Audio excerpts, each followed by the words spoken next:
আসসালামু আলাইকুম, সবাই কেমন আছেন? আশা করি সবাই ভালো আছেন। আজকে সকাল সকাল বের হলাম। আজকে যাব ত্রাণ দিতে। ফজলেরা বিবে দিবে, আপনারা তো ওকে সবাই কম বেশ চিনেন, তো ও দিবে আজকে ত্রাণ 150 মানুষের, প্রায় 150 জন আর কি। আর কেউ ভুল করে মানুষের ভিডিও করবেন না, কারণ মানুষ অনেক কষ্ট পায়। কেউ ভিডিও করবেন না দয়া করে কোনো মানুষের। অনেক সকালবেলা তো, তাই গাড়ি ঘোড়া নাই রাস্তায়। দেখেন অনেকক্ষণ হাঁটাহাঁটি করলাম, গাড়ি ঘোড়া নাই, তাই হাইটে যাইতে হবে। অল্প একটু হাঁটা লাগবে, তাদের বাড়ি আমাদের বাড়ি একটু পাশে, একটু হাঁটা লাগবে আর কি, করার কিছুই নেই। আমি একটু দেখাইতে আসি, দেখেন আমরা দিয়ে দিতে আসি, দেন একটু পরে বের হব সবাই। গোছগাছ করতে আসি, একটু পরে আমরা বের হব সবাই।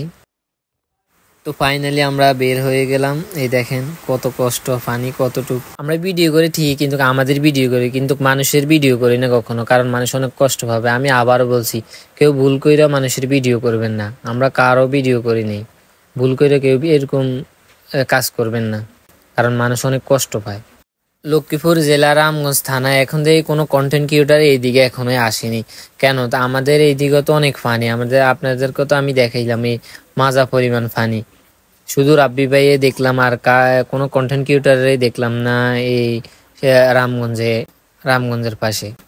বুঝলাম না তারা কই। এই সকাল ধরে কষ্ট করতে করতে এখন পর্যন্ত কষ্ট করতেছি।